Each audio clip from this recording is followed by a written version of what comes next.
नमस्कार and welcome you all to World Affairs। मैं हूं Prashant Dhawan. Now finally INS Vikrant Indian navy का पार्ट बन चुकी है।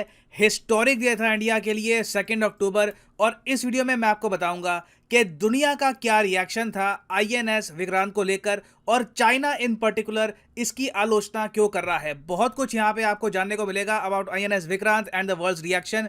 मगर आगे बढ़ने से पहले आपसे क्वेश्चन पूछूंगा। क्वेश्चन यहाँ पर यह है कि आईएनएस विक्रांत का मोटो क्या है। जी हाँ, इस एयरक्राफ्ट कैरियर का एक अपने आप में मोटो भी है, क्योंकि अपने आप में इस एयरक्राफ्ट को कहा जाता है कि ये चलता फिरता शहरी आप समझिए, क्योंकि 1600 लोग यहाँ पर रहेंगे। कई एयरक्राफ्ट यहाँ पे आप स्टेशन कर सकते हो। तो बताओ यहाँ पर कि what is the motto of INS Vikrant. Option A, I defeat those who fight against me. Option B, the defender of Indian Ocean. Option C, my reign begins now. या फिर option D, come at me bro. Comment section में आप सब लोग करिए उत्तर। सही answer मैं आपको दूंगा वीडियो के अंत में। नाउ आईएनएस विक्रांत के इंडियन नेवी में शामिल होने से इंडिया एक बहुत ही सेलेक्ट ग्रुप ऑफ कंट्रीज में शामिल हो चुका है जिनके पास 2 या फिर 2 से अधिक एयरक्राफ्ट कैरियर है। दुनिया में आप अगर देखो तो सिर्फ ऐसे 5 देश आपको मिलेंगे।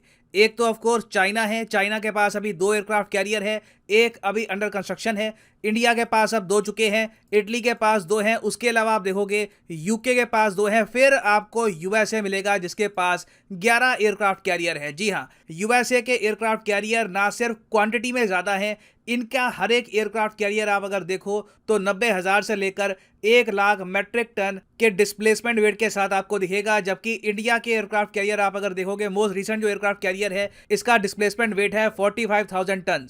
मगर यूएसए के बियॉन्ड आप अगर देखो तो इंडिया की अकॉम्प्लिशमेंट आपको बहुत ही ज्यादा स्पेशल दिखेगी। जब इंडिया का एयरक्राफ्ट कैरियर बन के तैयार हो गया तो दुनिया भर की मेजर कंट्रीज ने रिएक्ट भी इस पर किया है। अब फॉर एग्जांपल यहाँ पर आप देख पाओगे जो रशिया के राजदूत हैं टू इंडिया, देनिस अलीपोव, ये आईएनएस विक्रांत की कमीशनिंग सेरेमनी में आए और यहाँ पर आप देख पाओगे ये इन्होंने फोटोज अपलोड करी है। यहाँ पे आके इन्होंने कई स्टेटमेंट दी। पहली बात उन्होंने यहाँ पर यह कही कि ये एक प्राउड मोमेंट है इंडिया के लिए और इंडिया अब आगे बढ़ रहा है to become a global power. ये जो इनकी स्टेटमेंट है इसने काफ़ी हेडलाइंस बनाई थी कि रशियन ऑनवाय टू इंडिया ने कहा है कि India is on its way to become a global power. और टेक्निकली वैसे मैं आपको बताऊं तो ये स्टेटमेंट बिल्कुल ठीक भी है। अभी वीडियो के एंड में मैं आपको बताऊंगा कि इसका रीजन क्या है, मगर ये यहाँ पर कहा रशिया के ऑनवाय ने। उसके अलावा इन्होंने यहाँ पर यह भी ऐड किया कि दुनिया को आवश्यकता है कि इंडिया मिलिटरीली स्ट्रांग रहे। India has just shown at this very ceremony today that it is moving fast on this path towards the status of a global major power. इस सब के अलावा आप अगर देखो तो यूनाइटेड किंगडम के जो एम्बेसडर हैं टू इंडिया, ये यहाँ पर मौजूद थे। ये आईएनएस विक्रांत का इनको यहाँ पर टूर करने को भी मिला और इन्होंने यहाँ पर ये बात कही है। अब यहाँ पर आप एक क्वेश्चन यही पूछ सकते हो कि रशिया के ऑनवॉय ने ये यहाँ पर क्यों लिखा है कि Russia is proud to be a part of it. जो ये डेवलपमेंट प्रोसेस है आईएनएस विक्रांत का, इसमें रशिया का क्या रोल था। देखिए, काफी क्रिटिकल रोल था और रहने वाला है। और अगर आप जानना चाहते हैं कि रशिया का रोल क्या है तो आईएनएस विक्रांत का जो कॉम्बैट मैनेजमेंट सिस्टम है ना, सीएमएस, जो एक बहुत ही ज़्यादा आप कह सकते हैं टेक्निकल एस्पेक्ट होता है एक एयरक्राफ्ट कैरियर का, इसको संभालने में, डेवलप करने में इनका क्रिटिकल रोल रहा है। क्योंकि रशिया की कंपनी है एक MARS, उसके अलावा इंडिया की company Tata power strategic engineering division, इन लोगों ने मिलकर बनाया है combat management system of INS Vikrant. Now ये तो हमने बात कर ली रशिया की। यूएसए की अगर हम बात करें तो यूएसए का कोई कंट्रीब्यूशन नहीं था आईएनएस विक्रांत की तरफ, और यूएसए की जो एम्बेसी है उनकी तरफ से भी कोई भी आईएनएस विक्रांत की सेरेमनी में नहीं पहुंचा, जो मेरे हिसाब से बहुत अजीब बात है। मुझे पता नहीं यूएस इतनी मिसमैनेजमेंट यहाँ पर क्यों कर रहा है। इन्होंने सिंपली यहाँ पर एक ट्वीट कर दी यूएस एम्बेसी से कि जी आईएनएस विक्रांत बन गया, देखकर अच्छा लगा। इंडो पैसिफिक की यहाँ पर इन्होंने बात कर दी है।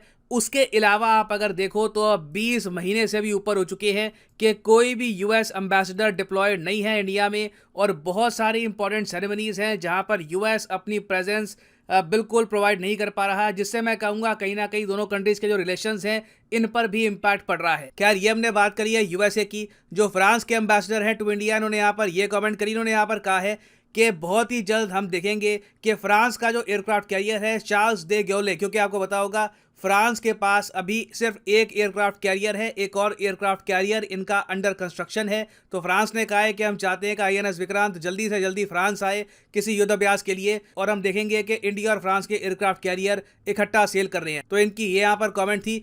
उसके अलावा इजराइल की तरफ से सिंपल सी ये स्टेटमेंट आई है कि congratulations to our Indian brothers, job well done. Israel के पास कोई भी एयरक्राफ्ट कैरियर नहीं है। Greetings from Cochin, from beautiful state of Kerala. I'm standing on board the flight deck of the INS Vikrant, commissioned today by Prime Minister Modi ji as part of the extension of power to ensure that the oceans remain free and open for all, a goal which we share between the United Kingdom and India, deep naval history, and now looking to the future on board this magnificent ship. Thank you. तो ये तो मैंने बात करी है official reactions की। China की सरकार ने अभी तक आईएनएस विक्रांत को लेकर कुछ कहा नहीं है, मगर ग्लोबल टाइम्स की तरफ से जो इनके फॉर्मर एडिटर थे और आज भी आप कह लीजिए इनके जो मेन कॉलमिस्ट हैं हु शिजिन, इन्होंने यहाँ पर ये कमेंट करी है। ये भी वैसे मैं आपको बता दूं काफ़ी हद तक चाइना की सरकार से जुड़े हुए हैं, इसलिए ट्विटर पे आप देखोगे साफ साफ लिखा है चाइना की सरकार से जुड़ा हुआ मीडिया। तो ये यहाँ पर कह रहे हैं कि इंडिया ने बहुत ज़्यादा एक अट्रैक्टिव कैंपेन स्टार्ट किया है आईएनएस विक्रांत को प्रमोट करने का। यहाँ पर आप देख पाओगे इस टाइप की बहुत सारी जो वीडियोस हैं ये पब्लिश करी है इंडियन नेवी ने। और मैं कहूँगा देखो बिल्कुल डिफेंस रिलेटेड जो वीडियोस होती हैं फ्रॉम द गवर्नमेंट, इनका स्टैंडर्ड इंप्रूव किया है। हालांकि अभी भी हम इम्प्रूवमेंट कर सकते हैं, मगर आईएनएस विक्रांत की तरक्की देखकर चाइना के जो ये जर्नलिस्ट हैं, सरकारी जर्नलिस्ट, ये कह रहे हैं कि इंडिया इस 42,800 टन की वॉरशिप को ऐसे दिखा रहा है जैसे कि ये 80,000 टन की कोई वॉरशिप है। और आगे ये कह रहे हैं कि चाइना के काउंटर पार्ट्स को ये देखना चाहिए कि इंडिया किस तरीके से वीडियो बना रहा है और ऐसी वीडियोस हमको भी बनानी चाहिए। तो ये लोग ऑफकोर्स सार्कास्टिक तरीके से कह रहे हैं कि इंडिया ज़्यादा ही यहाँ पर जश्न मना रहा है इस एयरक्राफ्ट कैरियर का, जबकि पहली बात तो आईएनएस विक्रांत का जो डिस्प्लेसमेंट वेट है ये 45,000 मेट्रिक टन है। तो ये वैसे भी जो नंबर्स हैं उनको कम बता रहे हैं। उसके अलावा देखो आईएनएस विक्रांत का जो सोल पर्पस है वो है इंडियन नेवी को एक ट्रूली ब्लू नेवी बनाने का, जो अपने आप में चाइना के इंटरेस्ट को टक्कर देती है। मैं वैसे आपको समझाता हूं कि ब्लू नेवी का मतलब क्या है और आईएनएस विक्रांत का यहाँ पर क्या रोल होगा।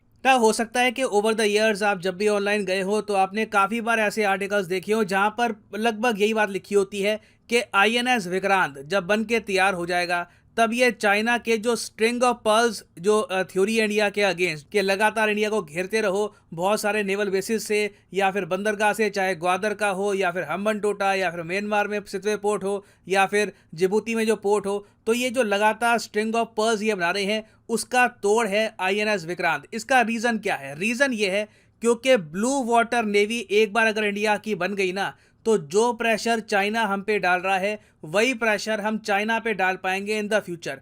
पहली बात तो ब्लू वाटर नेवी का मतलब क्या होता है? ब्लू वाटर नेवी होती है जो अपने एरिया के बियॉन्ड काम कर सके। एक तो होती है नॉन ब्लू वाटर नेवी जो अपने एक्सक्लूसिव इकोनॉमिक जोन के आसपास ही काफ़ी हद तक सीमित रहती है, उसके आगे वो कहीं जाती नहीं है। फिर ब्लू वाटर नेवी में इतनी कैपेसिटी आपको दिखेगी कि वो अपने बॉर्डर्स के आगे जाकर ना अटैक भी कर सकती है, ग्लोबल इवेंट्स में पार्टिसिपेट भी कर सकती है। फॉर एग्जांपल यहाँ पर आप देख पाओगे ब्लू वाटर नेवी की भी ना टोटल 4 रैंक्स होती हैं, रैंक 1, रैंक 2, रैंक 3। रैंक 1 में कहा जाता है ग्लोबल रीच वाली ब्लू वाटर नेवी। यहाँ पर सिर्फ एक ही देश आता है, यूनाइटेड स्टेट्स ऑफ अमेरिका, जिसके पास ट्रूली एक ग्लोबल रीच है। यूएसए 2 एयरक्राफ्ट कैरियर डिप्लॉय कर दे इंडियन ओशन में, फिर 2 डिप्लॉय कर दे पैसिफिक ओशन में, फिर अटलांटिक ओशन में। उसके बाद भी इनकी नेवी इतनी बड़ी है कि अपनी देश की रक्षा करने के लिए भी ये अपने नेवल बेसिस में एयरक्राफ्ट कैरियर डिप्लॉय कर सकते हैं। तो इसलिए कहा जाता है कि यूएस एक रैंक 1 ब्लू वाटर नेवी है। रैंक 2 में आपको दिखेंगे फ्रांस और यूके। इसका मतलब ये है कि ये अपनी खुद की देश की रक्षा कर सकते हैं, उसके अलावा एक टाइम पर दुनिया के एक पर्टिकुलर रीजन में भी अपनी जो प्रेजेंस है बढ़ा सकते हैं। फॉर एग्जांपल फ्रांस और यूके की नेवी आप देखोगे अपने अलावा ये रशिया के आसपास का जो कोस्टल रीजन है वहाँ पर हमेशा अपनी नेवी डिप्लॉय करके रखते हैं, एक थ्रेट रशिया को देने के लिए कि कल को अगर रशिया ने अटैक कर दिया तो फ्रांस और यूके मिलकर रशिया पे अटैक कर सकते हैं अपनी नेवी से। तो इसलिए इनको कहा जाता है rank 2 blue water navy. India China अभी आते हैं रैंक 3 की कैटेगरी में। ये है मल्टी रीजनल पावर प्रोजेक्शन वाले देश। मतलब कि ये जो देश है ना, ज़्यादातर अपने रीजन के आसपास ही, अपनी तो खैर ये रक्षा कर लेंगे कंट्रीज अपनी नेवी से, उसके अलावा अपनी रीजन में ना ये अपनी पावर ज़्यादा शो कर सकते हैं, मगर किसी और ओशन में जाकर इनकी नेवी इतनी एक्टिव हो नहीं सकती। फॉर एग्जांपल चाइनीज नेवी आपको अटलांटिक ओशन में इतनी दिखेगी नहीं, ना इंडियन नेवी आपको दिखेगी अटलांटिक ओशन में या फिर किसी और ओशन में। तो इसलिए इंडिया, रशिया, चाइना, इटली, हम सब रैंक 3 पे आते हैं। उसके नीचे आती हैं रीजनल पावर प्रोजेक्शन वाली जो कंट्रीज जो बेसिकली अपना एक्सक्लूसिव इकोनॉमिक जोन है उसी को ही संभाल के रखती है। इस कैटेगरी में आती है Brazil, Spain, Japan, Australia, south Korea, Germany की नौसेनाएं। तो INS विक्रांत के आने से आप समझ सकते हैं इंडिया को ना एक ऑप्शन मिलती है कि मान लीजिए, एक हाइपोथेटिकल सिनेरियो मैं आपको दे रहा हूं, मान लीजिए कल को चाइना ज्यादा अग्रेशन दिखाता है ताइवान के अगेंस्ट, जापानीज नेवी कूद जाती है ताइवान की रक्षा में, US नेवी कूद जाती है, चाइना को प्रॉब्लम्स आ रही है, तो इंडिया भी उस केस में अपना एक एयरक्राफ्ट कैरियर भेज सकता है, INS विक्रांत या फिर INS विक्रमादित्य, और तब भी हमारे पास एक ऑप्शन रहेगी कि एक ना एक aircraft carrier bay of Bengal या अरेबियन सी में डिप्लॉयड रहे इंडिया की खुद के डिफेंस के लिए। तो इसलिए कहा जा रहा है कि INS विक्रांत से इंडिया के जो ब्लू वाटर नेवी के एम्बिशंस हैं ये और ज़्यादा स्ट्रांग होंगे, और नेवी ने इसलिए ये भी कहा है कि हमको तीसरा एयरक्राफ्ट कैरियर भी चाहिए, ताकि एक एयरक्राफ्ट कैरियर अगर देश से काफ़ी दूर जाकर कोई ऑपरेशन करता है तो बाकी 2 एयरक्राफ्ट कैरियर अरेबियन सी और बे ऑफ बंगाल में डिप्लॉयड रहे, ताकि इंडिया की प्रॉपरली हम प्रोटेक्शन कर पाएं। तो एक जियोपॉलिटिकल पॉइंट ऑफ व्यू से आप अगर देखो तो ये जो 20,000 करोड़ का एयरक्राफ्ट कैरियर हमने बना दिया है, जिसके 76% कंपोनेंट्स मेड इन इंडिया है और 80% जो ये अमाउंट है 20,000 करोड़ का ये वापस इंडियन इकोनॉमी में गया है, ये एक बहुत ही अच्छा स्टेप है बाय इंडिया। और मेरे हिसाब से अब टाइम आ चुका है कि हम तीसरे एयरक्राफ्ट कैरियर की तरफ भी काम करें। नाउ वापस आते हैं अपने प्रश्न की तरफ कि मोटो क्या है INS विक्रांत का। तो सही उत्तर यहाँ पे है option A, I defeat those who fight against मी। ये एक्चुअली एक फ्रेज है जो लिया गया है ऋग्वेद से। तो ऋग्वेद में ये बात लिखी है, I defeat those who fight against me, और यही मोटो है INS विक्रांत का। याद रखिएगा, एग्जाम पर्सपेक्टिव से बहुत ही इंपॉर्टेंट है।